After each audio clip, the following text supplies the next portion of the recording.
Good morning. Towards a gender neutral society, ലിംഗവിവേചനമില്ലാത്ത സമൂഹത്തിലേക്ക് നമ്മൾ ഡിസ്കസ് ചെയ്തുകൊണ്ടിരിക്കുന്ന ചാപ്റ്ററാണ്. 9ാം ക്ലാസ്സിൻ്റെ ലാസ്റ്റ് ചാപ്റ്ററാണ്. അപ്പോൾ ആദ്യത്തെ ഭാഗം അപ്ലോഡ് ചെയ്തിട്ടുണ്ട്. ഇന്ന് നമ്മൾ സെക്കൻഡ് പാർട്ടുമായിട്ടാണ് വന്നിട്ടുള്ളത്. അപ്പോൾ എല്ലാവർക്കും ആസ്ട്രയുടെ ക്ലാസ്സിലേക്ക് സ്വാഗതം.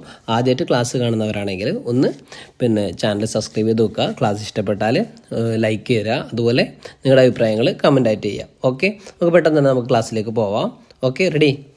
അപ്പോൾ നമ്മൾ ഇന്ന് ഡിസ്കസ് ചെയ്യാൻ പോകുന്നത് ജെൻഡർ റോൾസ് ആണ്. ജെൻഡർ റോൾസ്, നമ്മൾ ജെൻഡർ എന്താണെന്ന് പറഞ്ഞിട്ടുണ്ട് കഴിഞ്ഞ ക്ലാസ്സിൽ, ലിംഗപദവിയാണെന്ന് പറഞ്ഞിട്ടുണ്ട്. അപ്പോൾ ജെൻഡർ റോൾസ് എന്ന് പറഞ്ഞാൽ ലിംഗപദവിപരമായ പങ്കുകളാണ് നമ്മൾ ഡിസ്കസ് ചെയ്യാൻ പോകുന്നത്. അപ്പോൾ ഫസ്റ്റ് നമുക്കൊരു കോൺവെർസേഷൻ കാണാം. അവിടുന്ന് ഒരു പെൺകുട്ടി ചോദിക്കുകയാണ്, എന്താ ചോദിച്ചാൽ, what do you want to become in your life? നിനക്ക് ഭാവിയിൽ ആരാവാനാണ് ആഗ്രഹം എന്ന് ചോദിച്ചു. അപ്പോൾ അടുത്ത പെൺകുട്ടി എന്താ മറുപടി കൊടുത്തേ? I love car racing, I want to become a car racer in future. എനിക്ക് എന്താ ഇഷ്ടമാണ്? കാറോട്ട മത്സരം ഇഷ്ടമാണ്. അതുകൊണ്ട് എനിക്ക് ഫ്യൂച്ചറിൽ ഭാവിയിൽ ആരാവാനാണ് ആഗ്രഹം? ഒരു കാർ റേസർ ആവാനാണ് എനിക്ക് ആഗ്രഹം എന്നാണ് ആ പെൺകുട്ടി പറഞ്ഞത്. അപ്പോൾ തൊട്ടടുത്ത് നിൽക്കുന്ന ആൺകുട്ടി ചോദിക്കുകയാണ്, എന്താ ചോദിച്ചാൽ, ക്യാൻ ഗേൾസ് ഡു ദാറ്റ്? അതൊക്കെ പെൺകുട്ടിക്ക് പറ്റുമോ? പെൺകുട്ടിക്ക് അതൊക്കെ ചെയ്യാൻ പറ്റുമോ എന്നാണ് ചോദിച്ചത്. ഓക്കെ, ഇനി ഈ ചോദ്യം നോക്കുക, അല്ലേ? ഇത് പെൺകുട്ടിക്ക് പറ്റൂ എന്നുള്ളൊരു ചോദ്യം എന്തുകൊണ്ടാണ് ഈ ആൺകുട്ടിയുടെ ഭാഗത്ത് വന്നിട്ടുണ്ടാവുക? നമുക്ക് ബാക്കിയിലേക്ക് നോക്കും, നമുക്കത് കുറച്ചും കൂടി ക്ലിയർ ആവും. Haven't you listened to the conversation among three friends? What is your response to this conversation? Have you heard the statement that certain jobs should be done only by individuals of a certain gender? Do jobs actually need such gender discrimination? അപ്പോൾ നമ്മൾ ഈ സംഭാഷണം കേട്ടു. അപ്പോൾ ആ സംഭാഷണം നമ്മൾ ശ്രദ്ധിച്ച സമയത്ത് ആൺകുട്ടി എന്താ ചോദിച്ചത്? പെൺകുട്ടികൾക്ക് ഇത് ചെയ്യാൻ പറ്റൂ എന്ന് ചോദിച്ചിട്ടുണ്ടല്ലേ. അപ്പം നമ്മളോട് ചോദിക്കുകയാണ്, ഈ സംഭാഷണത്തോട് നമ്മളുടെ പ്രതികരണം എന്താണെന്നാണ് ചോദിച്ചത്. ഓക്കെ, അപ്പോൾ അതായത് ചില ജോലികൾ ചില ലിംഗപദവിയിലുള്ള ആൾക്കാർക്ക് മാത്രമേ ചെയ്യാവൂ എന്ന് എവിടെയെങ്കിലും നമ്മൾ കേട്ടിട്ടുണ്ടാവും. അല്ലെങ്കിൽ ഓരോ ജോലികൾക്കും ഓരോ ജോലി ചെയ്യുമ്പോൾ ഇത്തരത്തിൽ ആൺ പെൺ വ്യത്യാസമുണ്ടോ? ഇത്തരത്തിൽ ഒരുപാട് ചോദ്യങ്ങളാണ് നമ്മളോട് ആ പാരഗ്രാഫിൽ ചോദിക്കുന്നത്. A role is the expected behaviour associated with status. അപ്പോൾ നമ്മൾ ജെൻഡർ റോളാണ് പറഞ്ഞുകൊണ്ടിരിക്കുന്നത്. അപ്പോൾ എന്താണ് റോൾ എന്ന് ചോദിച്ചാൽ, it is associated with status. അതായത് നമ്മുടെ പദവിയുമായിട്ട് ബന്ധപ്പെട്ടിരിക്കുന്നതാണ് റോൾ എന്ന് പറയുന്നത്. അപ്പം നമ്മൾ ഏത് പദവിയിലാണോ, ഏതാണോ നമ്മുടെ സ്റ്റാറ്റസ്, ആ സ്റ്റാറ്റസുമായിട്ട് ആ സ്റ്റാറ്റസിൽ നിന്ന് സമൂഹം പ്രതീക്ഷിക്കുന്ന ഒന്നുണ്ട്. ഓക്കെ, അതാണ് നമ്മൾ റോൾ എന്ന് പറയുക. The term gender role refers to the societal expectation regarding what men and women should do, things, say and wear and how they should behave. അപ്പോൾ ജെൻഡർ റോൾ എന്ന് പറയുമ്പോൾ സ്ത്രീയും പുരുഷനും എങ്ങനെ സംസാരിക്കണം, അതുപോലെ എന്ത് ചിന്തിക്കണം, എങ്ങനെയുള്ള വസ്ത്രം ധരിക്കണം, ഏത് രീതിയിൽ ബിഹേവ് ചെയ്യണം, ഇതൊക്കെ ഇങ്ങനെയൊക്കെയാണ് എന്നുള്ള പ്രതീക്ഷകളെയാണ് നമ്മളെന്ത് പറയുക, എക്സ്പെക്റ്റേഷനെയാണ് നമ്മളെന്ത് പറയുക, ജെൻഡർ റോൾ എന്നുകൊണ്ട് അർത്ഥമാക്കുന്നത്. Okay, gender roles represent the specific characteristics, attitude and actions that the society associate with masculinity and femininity. അതായത് നമ്മുടെ സൊസൈറ്റി സ്ത്രീത്വത്തോടും അതുപോലെ തന്നെ പുരുഷത്വത്തോടും എന്തുണ്ട്, ഒരു പ്രത്യേക സ്വഭാവങ്ങളും മനോഭാവങ്ങളും വെച്ച് പുലർത്തുന്നുണ്ട്, ഇല്ലേ? എന്താണ്, സ്ത്രീകൾ ഇങ്ങനെയൊക്കെ കാര്യങ്ങൾ ചെയ്യണം. നമ്മൾ മുന്നേ പറഞ്ഞ സമയത്ത് അത് ഡിസ്കസ് ചെയ്തിട്ടുണ്ട്. അതുപോലെ തന്നെ പുരുഷന്മാർ ഇന്ന കാര്യങ്ങളൊക്കെയാണ് ചെയ്യേണ്ടത് എന്നൊക്കെ ഒരു മനോഭാവം പണ്ട് മുതലേ നമ്മുടെ സൊസൈറ്റി നമുക്ക് കണ്ടുവരാം. അതിൻ്റെ എക്സാമ്പിളായിട്ട് നമുക്കിവിടെ പറയുന്നുണ്ട്. For example, some societies hold that idea that men should be the primary breadwinners while women should manage domestic duties. അതായത് നമ്മൾ ഏത് വീട്ടിലേക്ക് നമ്മൾ നോക്കിയാലും ഒരു കുടുംബത്തിൽ പണിക്ക് പോയി വരുമാനം ഉണ്ടാക്കേണ്ടത് എന്ന് പറഞ്ഞ കുടുംബത്തിലെ പുരുഷന്മാരും അതുപോലെ സ്ത്രീകൾ എന്ന് പറയുമ്പോൾ സ്ത്രീകൾ ഇതിൻ്റെ വീട്ടു ജോലികളൊക്കെ ചെയ്യേണ്ടവരാണ് എന്ന് നമ്മുടെ സൊസൈറ്റി മുൻകൂട്ടി ഒരു സൊസൈറ്റിയിലുണ്ടാകുന്ന ഒരു മനോഭാവമുണ്ട്. ഓക്കെ, ഇതാണ് നമ്മൾ അവിടെ ഒരു എക്സാമ്പിളായിട്ട് പറയുന്നത്. These roles limit individuals choices and potential. A lot of norms and habits are evident in our society based on these gender roles. അപ്പം അതുപോലെ ഇത്തരത്തിലുള്ള റോളുകൾ നമ്മൾ സൊസൈറ്റിയിലേക്ക് നോക്കുകയാണെങ്കിൽ നമ്മൾ എന്ത് കാര്യത്തിൽ നോക്കിയാലും നമുക്കത് കാണാൻ പറ്റും. ഓക്കെ, സ്ത്രീകൾ ഇപ്പോൾ നമ്മൾ ആദ്യത്തെ ഭാഗം പറഞ്ഞിട്ടുണ്ടായിരുന്നു, അല്ലെ? കുട്ടികൾക്ക് കിച്ചൺ സെറ്റൊക്കെ, പെൺകുട്ടികൾക്ക് കിച്ചൺ സെറ്റും ബോയ്സിന് ഗണ്ണൊക്കെ മേടിച്ചു കൊടുക്കുന്ന രീതി നമ്മൾ പറഞ്ഞിട്ടുണ്ടായിരുന്നു. അതുപോലെ ആ സമയം മുതലേ പറഞ്ഞു കൊടുക്കുകയാണ് എന്താണ്, പുരുഷന്മാരെന്ന് പറയുന്നത് ഇത്തരത്തിൽ പണിയൊക്കെ എടുത്ത് വർക്കൊക്കെ ചെയ്ത് പൈസയൊക്കെ കൊണ്ടുവരിക, അത് വീട്ടിലെ വരുമാന മാർഗ്ഗങ്ങളൊക്കെ നോക്കുക. അപ്പോൾ സ്ത്രീകളെന്ന് പറയുന്നത് വീട്ടിലെ കാര്യങ്ങളൊക്കെ നോക്കി കുട്ടികളെയൊക്കെ നോക്കി ആ ഡൊമസ്റ്റിക് വർക്ക്സ് ഒക്കെ ചെയ്ത് നിൽക്കേണ്ടതാണ് എന്ന് ഒരു കാഴ്ചപ്പാടുണ്ടായിരുന്നു. ഓക്കെ, അപ്പോൾ ഇത്തരത്തിൽ നമുക്ക് ഒരുപാട് കീഴ്വഴക്കങ്ങൾ ശീലങ്ങളൊക്കെ നമുക്ക് മുന്നേ തന്നെ നമുക്ക് നമ്മുടെ സൊസൈറ്റിയിൽ കാണാൻ വേണ്ടിയിട്ട് പറ്റും. അത് തന്നെയാണ് ഇപ്പോഴും ഫോളോ ചെയ്ത് വരുന്നത്. പക്ഷേ കാലക്രമേണ മാറ്റങ്ങൾ ഉണ്ടാവാറുണ്ടെന്ന് നമ്മൾ പറഞ്ഞിട്ടുണ്ട്. ഓക്കെ, അപ്പോൾ എന്താണ് ജെൻഡർ റോൾ എന്ന് പറഞ്ഞത് ക്ലിയർ ആയില്ലേ? അപ്പോൾ അതായത് പിന്നെ ഫസ്റ്റ് നമ്മൾ എന്താ റോൾ എന്ന് പറഞ്ഞാൽ role is the expected behaviour associate with a status. ഒരു സ്റ്റാറ്റസുമായിട്ട് അസോസിയേറ്റഡ് ആയ ഒരു പദവിയുമായി ബന്ധപ്പെട്ട പെരുമാറ്റത്തെയാണ് നമ്മൾ എന്ത് പറയുക, പങ്ക് എന്ന് പറയുക, അല്ലെങ്കിൽ റോൾ എന്ന് പറയാൻ നമ്മൾ പറഞ്ഞു. ഓക്കെ, അതുപോലെ തന്നെ ജെൻഡർ റോൾ എന്ന് പറയുമ്പോൾ സമൂഹത്തിൽ സ്ത്രീയും പുരുഷനും എങ്ങനെയൊക്കെ സംസാരിക്കണം, ഏത് വസ്ത്രം ധരിക്കണം, ഏത് രീതിയിൽ ചിന്തിക്കണം, എങ്ങനെ പെരുമാറണം, ഇങ്ങനെ ഒരുപാട് പ്രതീക്ഷകൾ നമ്മുടെ സമൂഹം മുൻകൂട്ടി ഒരു മനോഭാവം നമ്മുടെ സമൂഹത്തിൽ പണ്ട് മുതൽക്കേ ഉണ്ട് അല്ലേ? അപ്പം പിന്നെ അതായത് സ്ത്രീകൾ ഇന്ന കാര്യങ്ങളൊക്കെ ചെയ്യണം, പുരുഷന്മാർ ഇന്ന കാര്യങ്ങളൊക്കെ ചെയ്യണം എന്നുള്ള കാര്യം മുന്നേ തന്നെ പിന്നെ പറഞ്ഞിട്ടുണ്ട്. ഇതിനെ നമ്മൾ പറയാം എന്താണ്, ജെൻഡർ റോൾ കൊണ്ട് അർത്ഥമാക്കുന്നത്. ഓക്കെ, അതിന് എക്സാമ്പിൾ ആയിട്ട് എന്താ പറഞ്ഞാൽ നമ്മൾ കുടുംബത്തിൽ പിന്നെ വരുമാനം ഉണ്ടാക്കുക എന്നുള്ളത് പുരുഷന്മാരുടെ ചുമതലയും, അതുപോലെ തന്നെ ഡൊമസ്റ്റിക് ജോബ്സ് ഒക്കെ വീട്ടുജോലികളൊക്കെ ചെയ്യേണ്ടത് ആരാണ്, സ്ത്രീകൾ എന്ന ധാരണ നമ്മുടെ സമൂഹത്തിൽ ഇപ്പോഴും നിലനിൽക്കുന്നുണ്ട്. അതെന്താണ്, ഒരു കാലക്രമേണ കാലാകാലങ്ങളായിട്ട് നിലനിൽക്കുന്ന കുറച്ച് കാഴ്ചപ്പാടുകളാണ്. ഓക്കെ, ഇത്തരത്തിലുള്ള ഒരുപാട് കാര്യങ്ങളും കീഴ്വഴക്കങ്ങളൊക്കെ നമുക്ക് എന്ത് ചെയ്യാൻ പറ്റും, കാണാൻ വേണ്ടിയിട്ട് പറ്റും. ഇതൊരു ശീലമായിട്ട് ഇങ്ങനെ തുടർന്നുകൊണ്ടേയിരിക്കുന്നുണ്ട്. ഓക്കെ, ഇതാണ് നമ്മൾ ജെൻഡർ റോൾ കൊണ്ട് പറഞ്ഞിട്ടുള്ള കാര്യങ്ങൾ. അപ്പോൾ നിങ്ങൾക്ക് മനസ്സിലായിട്ടുണ്ടാവുമെന്ന് വിചാരിക്കുന്നു. അപ്പോൾ അതിൻ്റെ ഒരു പിന്നെ ക്വസ്റ്റ്യൻ കൊടുത്തിട്ടുണ്ട് നമ്മുടെ സ്കൂളിലെ പിന്നെ പ്രവർത്തനങ്ങളെക്കുറിച്ച്. അപ്പോൾ ഓരോ കാര്യാസംബ്ലിയിൽ പിന്നെ singing the prayer song in school assembly അല്ലേ, സ്കൂൾ അസംബ്ലിയിൽ ഗാനം ആലപിക്കുന്ന ആരാ, അതുപോലെ ബെഞ്ച് ഡെസ്ക് എന്നിവ ക്രമീകരിക്കുന്നതിന് ആരാ, ഇങ്ങനെ ഒരുപാട് കാര്യങ്ങൾ ചോദിച്ചിട്ടുണ്ട്. അപ്പോൾ ചോദ്യം ചോദിക്കുന്നത് നമുക്ക് മനസ്സിലാവും, ഇന്നതൊക്കെ ഇന്ന ആൾക്കാരെ കൊണ്ട് ചെയ്യിക്കും, ഇത് ആൺകുട്ടികളാണോ പെൺകുട്ടികളാണോ ചെയ്യേണ്ടത്, ഇതിങ്ങനെ ഡിവൈഡ് ചെയ്ത് തന്നിട്ടുണ്ട്. ഓക്കെ, അപ്പോൾ അതുകൂടി നോക്കുമ്പോൾ നിങ്ങൾക്ക് എന്താണ് ജെൻഡർ റോൾ എന്നുള്ള കാര്യം ക്ലിയർ ആയിട്ടുണ്ടാവുമെന്ന് വിചാരിക്കുന്നു. ഓക്കെ, നമുക്ക് അടുത്ത ഭാഗത്തേക്ക് പോവാം. നെക്സ്റ്റ് നമ്മൾ നോക്കുന്നത് gender and social norms. Okay, ലിംഗപദവിയും അതുപോലെ സാമൂഹിക പെരുമാറ്റങ്ങളിലെ സാമൂഹിക വഴക്കങ്ങളുമാണ് നമ്മൾ നോക്കുക. This picture refers to the social evil of Sati that was once practised in India. അപ്പം നമ്മൾ ആദ്യം തന്നെ ഒരു ചിത്രം കാണാം. ആ ചിത്രം ഇന്ത്യയിൽ പണ്ടുകാലത്ത് നിലനിന്നിരുന്ന ഒരു സാമൂഹിക അനാചാരത്തിൻ്റെ ചിത്രമാണ്. എന്താണ്, സതി എന്നൊരു സാമൂഹിക അനാചാരത്തിൻ്റെ ചിത്രമാണ് നമുക്കവിടെ കാണാൻ വേണ്ടി പറ്റുന്നത്. അപ്പോൾ എന്താണ് Sati? Sati was a cruel practice where a widow was forced to immolate herself on her husband's fire. അതായത് ഭർത്താവ് മരിച്ചു കഴിഞ്ഞാൽ ഭാര്യ എന്ത് ചെയ്യണം, ആ ചിതയിൽ, അതായത് ഭർത്താവിൻ്റെ ചിതയിൽ ചാടിയിട്ട് ഭാര്യയുടെ ജീവൻ വെടിയാം. ഓക്കെ, ഇതൊരു അനാചാരമായിട്ട് പണ്ട് കാലത്ത് ഇന്ത്യയിൽ നിലനിന്നിരുന്നതായിരുന്നു. Okay, then untouchability was another social evil that existed in India. This social evil categorized members of a society into hierarchically ordered castes, insisting that individuals from castes considered lower maintained as defined distance, while they interacted with the members of the caste considered higher. അതായത് untouchability അഥവാ തൊട്ടുകൂടായ്മ എന്ന് പറഞ്ഞിട്ടൊരു അനാചാരം നമ്മുടെ സമൂഹത്തിൽ നിലനിന്നിരുന്നു. അപ്പോൾ എന്താണ് അതിൽ പറയുന്നതെന്ന് വിചാരിച്ചാൽ, പിന്നെ അവിടെ നമ്മുടെ സമൂഹത്തെ വിവിധ ജാതികളായിട്ട് ഡിവൈഡ് ചെയ്തിട്ടുണ്ട്. അപ്പോൾ ഈ ജാതിയിലെ ഉയർന്ന ജാതി, താഴ്ന്ന ജാതി എന്നൊക്കെ പറഞ്ഞിട്ട് വ്യത്യസ്തമാണ്. ഇപ്പോൾ നമുക്ക് ഒരുപാട് സ്ഥലത്ത് ഇപ്പോഴും ഈ ജാതി വ്യവസ്ഥയൊക്കെ നിലനിൽക്കുന്നുണ്ട്, എങ്കിലും പണ്ടത്തെ പോലെയൊന്നും ഇല്ല എന്ന് നമുക്ക് പറയാം. ഓക്കെ, അപ്പോൾ ഈ താഴ്ന്ന ജാതിയിൽപ്പെട്ട ആൾക്കാർ എന്ത് ചെയ്യണം, ഉയർന്ന ജാതിയിലെ ആൾക്കാരെ കാണുമ്പോൾ അല്ലെങ്കിൽ അവരുമായിട്ട് ഇടപെടുന്ന സമയത്ത് ഒരു നിശ്ചിത അകലം പാലിച്ചിട്ടുണ്ടാവണം. അവരെ തൊടാനോ ടച്ച് ചെയ്യാൻ പോയിട്ട് അടുത്ത് വരാൻ പോലും അവർക്ക് ആർക്കും എന്തുണ്ടായില്ല, അവകാശം ഉണ്ടായിട്ടില്ല.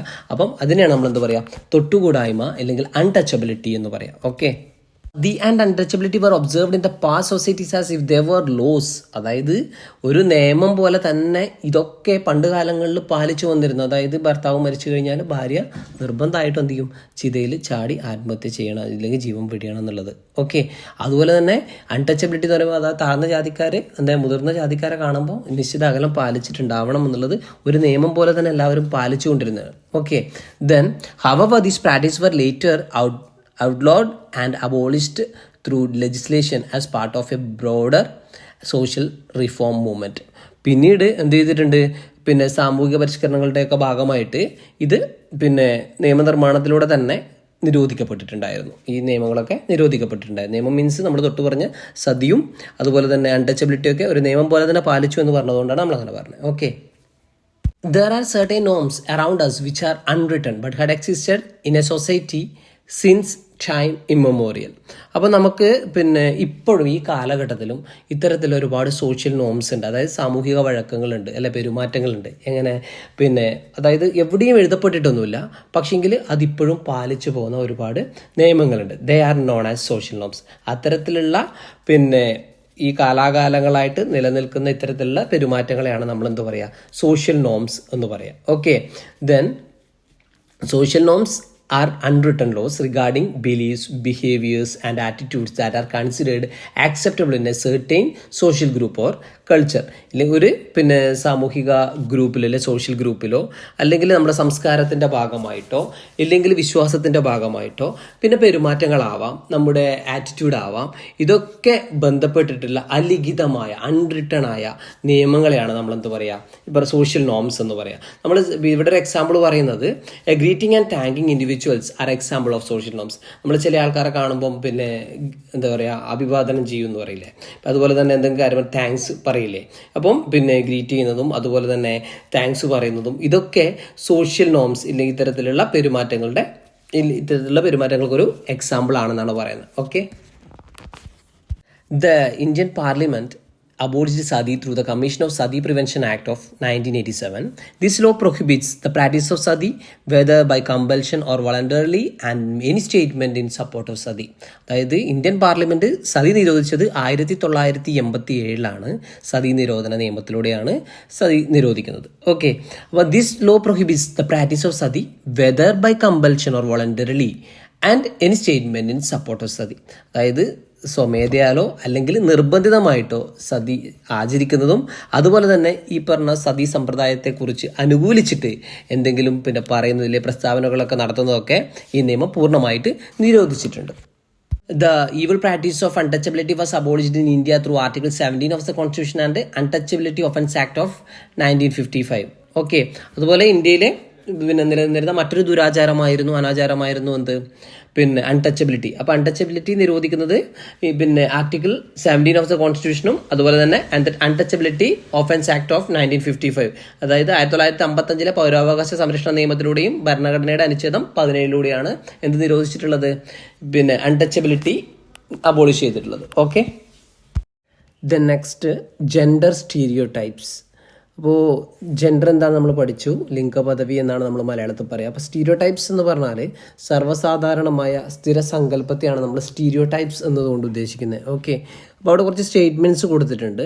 അപ്പോൾ നമുക്ക് ആ സ്റ്റേറ്റ്മെൻറ്റ്സിലൂടെ ഒന്ന് പോവാം. ഓക്കെ. ഫസ്റ്റ് നോക്കിയേ, all women are affectionate. All women are affectionate അങ്ങനെ പറഞ്ഞാൽ എന്താ, എല്ലാ സ്ത്രീകളും എങ്ങനെയാണ്, വാത്സല്യമുള്ളവരാണ് എന്നാണ് പറഞ്ഞത്. It is the responsibility of the man to support the entire family. അപ്പം ഇവിടെ പറയാം, ഒരു പുരുഷൻ്റെ ഉത്തരവാദിത്തമാണ് ഒരു ഫാമിലിയെ കംപ്ലീറ്റ് നോക്കേണ്ട അല്ലെങ്കിൽ പോറ്റേണ്ട ഉത്തരവാദിത്തം ആരുടേതാണ്, പുരുഷൻ്റേതാണ് എന്നാണ് പറയുന്നത്. Okay. Then sports and drivings are more suitable for boys. സ്പോർട്സും അതുപോലെ തന്നെ ഡ്രൈവിംഗ് ഒക്കെ ഏറ്റവും നന്നായിട്ട് യോജിക്കുന്നത് ആർക്കാണ്, ആൺകുട്ടികൾക്കാണ് എന്ന് പറയുന്നു. Most of the difficult works are done by men. എന്താണ്, ഏറ്റവും കഠിനമായ അല്ലെങ്കിൽ പ്രയാസമേറിയ ജോലികളൊക്കെ ചെയ്യുന്നത് ആരാണ്, പുരുഷന്മാരാണ് എന്നാണ് പറയുന്നത്. Woman in general cannot do works that require much physical exertion. അതായത് സ്ത്രീകൾക്ക് എന്ത് ചെയ്യാൻ പറ്റില്ല, പൊതുവെ കഠിനമായ ഇല്ലെങ്കിൽ ശാരീരിക അധ്വാനമുള്ള ജോലികളൊന്നും ചെയ്യാൻ കഴിയില്ല എന്നാണ് അവിടെ പറയുന്നത്. ഓക്കെ. ഇത്രയും സ്റ്റേറ്റ്മെൻറ്റ്സ് നമുക്ക് അവിടെ കാണാൻ പറ്റുന്നുണ്ട്. Do you think the given statements are correct? Are they not simply false notions held by the society traditionally? അതായത് നമ്മളോട് ചോദിക്കുകയാണ്, നിങ്ങൾ വിചാരിക്കുന്നുണ്ടോ ഈ പറഞ്ഞ സ്റ്റേറ്റ്മെൻറ്റ്സ് കറക്റ്റാണെന്ന്? അല്ലാതെ ഇത് പരമ്പരാഗതമായിട്ട് നമ്മുടെ സമൂഹം തെറ്റായിട്ട് ധരിച്ചു വെച്ചിരിക്കുന്ന ചില കാര്യങ്ങൾ മാത്രമല്ലേ എന്നാണ് നമ്മളോട് ചോദിക്കുന്നത്. അല്ലേ? ആണല്ലേ? അപ്പോൾ ശരിക്കും പറഞ്ഞാൽ നമ്മുടെ സമൂഹം തെറ്റായി ധരിച്ചു വെച്ചിരിക്കുന്ന കുറച്ച് കാര്യങ്ങളാണ്. എല്ലാ സ്ത്രീകളും വാത്സല്യമുള്ളവരാണോ അല്ലേ? അല്ലെങ്കിൽ കുടുംബത്തെ മുഴുവൻ പോറ്റേണ്ട ചുമതല പുരുഷന്മാർക്ക് മാത്രമുള്ളതാണോ?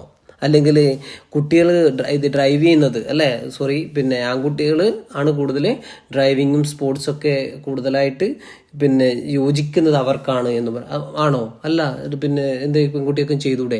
നമ്മൾ ഈ കാര്യം മുമ്പ് പറഞ്ഞ സമയത്ത് പറഞ്ഞല്ലേ, ടോയ്സിൻ്റെ കാര്യമൊക്കെ പറഞ്ഞ സമയത്ത് നമ്മൾ പറഞ്ഞിട്ടുണ്ടായിരുന്നു. കഠിനമായ ജോലികൾ ചെയ്യുന്ന സ്ത്രീകളില്ലേ, ഉണ്ട് അല്ലേ? സ്ത്രീകൾക്ക് എന്താണ് പറയുക, ശാരീരിക അധ്വാനവും കഠിനമായ ജോലി ചെയ്തുകൂടാന്ന് പറഞ്ഞിട്ടുണ്ട് എവിടെയെങ്കിലും? ഇല്ല. പക്ഷേങ്കിൽ നമ്മുടെ സമൂഹത്തിൽ ഇത് ഒരു സ്ഥിര സങ്കല്പം, ഒരു സ്റ്റീരിയോ ടൈപ്പായിട്ട് മാറിയിട്ടുണ്ട്. നോക്കാം, many people generally see these things as their inherent qualities which were mistaken by society as the quality of men and women. Stereotypes are created by simply presenting such incorrect, partially correct notions as the basic qualities of men and women. അപ്പം പിന്നെ ഇത് ഇന്നതാണ് സ്ത്രീയുടെ ഗുണങ്ങൾ, ഇന്നതൊക്കെയാണ് പുരുഷൻ്റെ ഗുണങ്ങൾ എന്ന് നമ്മുടെ സമൂഹം തെറ്റിച്ച് വെച്ചിട്ട് അല്ലെങ്കിൽ തെറ്റായി ഉണ്ടാക്കിയ ഒരു ധാരണ പിന്നെ പണ്ട് മുതലേ നമ്മുടെ സമൂഹത്തിലുണ്ട്. ഓക്കെ, അപ്പം ഇത്തരത്തിൽ ഒരു വസ്തുതയില്ലാത്ത കാര്യങ്ങൾ, ചിലത് ശരിയാവാം, കുറച്ച് ഭാഗികമായിട്ട് ശരിയാവാം, പൂർണ്ണമായിട്ട് ശരിയായിരിക്കില്ല. അപ്പം പിന്നെ അത് സ്ത്രീയുടെയും പുരുഷൻ്റെയും അടിസ്ഥാന ഗുണങ്ങളായിട്ട് കാണിക്കുമ്പോൾ അത്തരത്തിലുള്ളൊരു സങ്കല്പം എന്തുണ്ടാവും, സമൂഹത്തിൽ ഉണ്ടാവുന്നുണ്ട് എന്നാണ് ഇതിൽ നിന്ന് പറയുന്നത്. ഓക്കെ, ഇത്രയും കാര്യങ്ങളെ ആ പാരഗ്രാഫിലും പറഞ്ഞിട്ടുള്ളൂ കേട്ടോ. ഓക്കെ, അപ്പോൾ നമ്മളിന്ന് ഇത്ര മാത്രമേ പറയുന്നുള്ളൂ, കുറച്ച് ഭാഗമേ പറഞ്ഞിട്ടുള്ളൂ. എല്ലാവർക്കും മനസ്സിലായിട്ടുണ്ടാവുമെന്ന് വിചാരിക്കുന്നു. ശ്രദ്ധിച്ച് കേൾക്കുക, അതുപോലെ നിങ്ങളുടെ അഭിപ്രായങ്ങൾ പറയുക. കഴിഞ്ഞ ക്ലാസ്സിൻ്റെ ലിങ്ക് ഡിസ്ക്രിപ്ഷനിൽ ഇട്ടിട്ടുണ്ട്. ഓക്കെ, അപ്പോൾ നെക്സ്റ്റ് പാർട്ട് കൂടി അപ്ലോഡായ നമ്മുടെ ചാപ്റ്റർ കഴിഞ്ഞു. പക്ഷേങ്കിൽ നമ്മൾ തൊട്ട് മുമ്പ് പറഞ്ഞ പോലെ തന്നെ രണ്ട് ചാപ്റ്ററിൻ്റെ നോട്ടാവും. നമ്മൾ ഈ ചാപ്റ്റർ കൂടി കഴിയുമ്പോൾ 2 ചാപ്റ്റേഴ്സിൻ്റെ നോട്ട് പെട്ടെന്ന് തന്നെ നമ്മൾ അപ്ലോഡ് ചെയ്ത് തരാം. അപ്പോൾ നിങ്ങളുടെ അഭിപ്രായങ്ങളൊക്കെ കമൻറ്റായിട്ട് ചെയ്യുക. ആദ്യമായിട്ട് ക്ലാസ് കാണുന്നവരാണെങ്കിൽ ഒന്ന് സബ്സ്ക്രൈബ് ചെയ്യണേ. ഓക്കെ, നമുക്ക് അടുത്ത ക്ലാസ് കാണാം.